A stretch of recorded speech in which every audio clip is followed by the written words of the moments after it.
I always am honest with people when I'm asked, do you like running? And it's like, I really don't. It's hard. It's really hard. And, in this course, I put a couple examples up, like 10 by 400 meters. And would I show up to that kind of a track workout? And I wouldn't.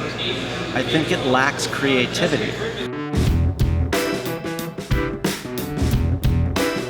Coach Hinshaw is the creator of the Aerobic Capacity methodology and the CrossFit specialty course. Aerobic Capacity goes way beyond just running and focuses on building a robust energy system so that we can perform longer and fatigue less.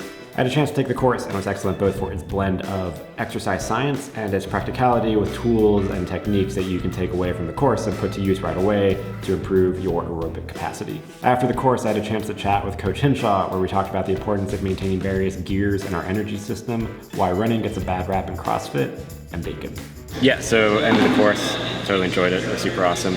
Thank you. I feel like when running comes up at CrossFit stuff, anything more than 400 meters, it's always just like this death look from people. Yep. So why do you feel like it's gotten such a bad rap? And why would you say aerobic capacity is important for CrossFit athletes to work on? Yeah, I think it has gotten a bad rap, but I think because it's tough. I always am honest with people when I'm asked, do you like running? And it's like, I really don't. It's hard. It's really hard. And, in this course, I put a couple examples up, like 10 by 400 meters. And would I show up to that kind of a track workout? And I wouldn't. I think it lacks creativity. I think that we as coaches, we have, so many things that are available to us. Why would we just say, oh, we want you to run 5,000 meters at maximum intensity? We know that people don't ever do workouts like that, so why don't we just get a little more creative? And for me, it's interesting. I was in Melbourne, Australia, and I was at a gym, Rob Forte's gym, and we did a workout that started with a heavy snatch.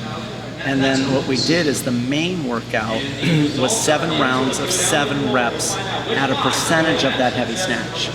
So they did 7 rounds of 7 snatches, but then what I had them do was I had them run to the end of the building complex and back.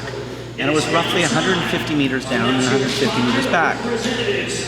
7 rounds. So it was 2,100 meters of running. But what I told them is that your job is to do those 7 reps unbroken every time. If you fail, you must restart that entire round. So your job is to run that run as slowly as you can so that you can recover. I don't care how slow you run that run. I took the pressure off them. And so someone even said, hey, what if I do that run, and it takes me 4 minutes? I'm like, you can take 5 so long as you don't walk. But if you miss in the snatch, you're restarting. And so all of the attention was on the snatch, right?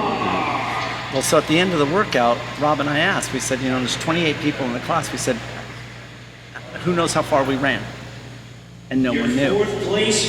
We got them to run 2,100 meters, right? And they never even knew because their focus was on something else. That's what I'm talking about. So you kind of snuck it in there. Right, but what we did as coaches is we were creative. We were creative and we wanted them to run, but we didn't want them to feel like it was a chore. It's the same thing we did today in the workout, right? We did a running workout that was not focused on making your eyes bleed, right? We focused on a skill, pacing. And I think that's why, I think we can do a better job in that way. I think that we can really do a smarter job in finding, a way to get people out there to run. Now, there's not just benefits to running, it leads over into bettering everything. Absolutely. That's the thing about running. You have to look at movement. So we've all had cases in CrossFit where we hadn't practiced a particular thing and all of a sudden we go and do it and we PR, right? It's like, wow, how can that be? Because I haven't practiced it. Well, the thing is we do so many similar movements that theory of specificity doesn't always hold true, right? We have a lot of crossover.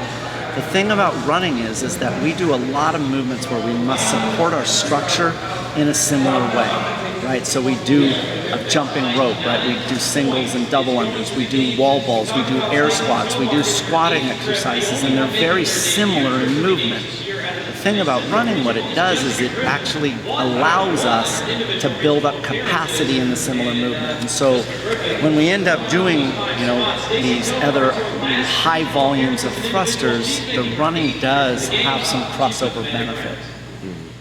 And so that's why I look at movements, and it's like we have to prioritize. It's like, where is the highest value of time in terms of creating fitness? And running is one of them. Running is up there in terms of its value. If you're a just regular CrossFit athlete, what are 3 things you could do to help improve your aerobic capacity? So I think that the number one is you need to recognize that every movement's unique and every speed within that movement is unique. You must develop a range of gears. That's really important. Number 2 is that you have to focus on your maximum sustainable pace. Every movement is unique, and so what you have to do is develop an ability to know what capacity you have in that movement, what speed can I sustain. And number 3 is you've got to do workouts where you build fatigue and then focus on the recovery side. We focus a lot in this sport about high intensity, right? Developing our speed, our strength, and our power. Important. We also work on longer time domains, right? We build work capacity, but what we don't look at enough and measure is our recovery. Do we just stand around? Do we walk around? Or do we do something else that's a little more active? For 5x5 back squat, can we do something other than sitting around for 3 minutes between reps to improve our rate of recovery? One of the things that we really can do is do high intensity efforts, building the fatigue, and then do a low intensity effort to clear that fatigue. Doing more lactate clearance workouts to help us create more intensity. Look, if I can clear fatigue faster, then I can put more intensity in, because I clear at the rate that the increase occurs. And so those 3 things are really important. The ability to recognize that movements are unique, speeds are unique, looking at my maximum sustainable pace, and then looking at the ability of clearing that fatigue at a faster rate. Last question. I was totally curious about it. What's the secret to cooking 3 pounds of bacon? I am cooking 3 pounds of bacon in At one time. There you go. Just you wait. It's been about 5 minutes. Now what's happened is, look at that nice, beautiful bacon color. 3 pounds of bacon, 5 minutes. Every piece is nice. So there is a trick. So, we got together in Cookville, and there was like 14 people, right? And we had one tiny little pan, and they're like, "Oh man, I'm not cooking bacon." I'm like, "Step aside," right?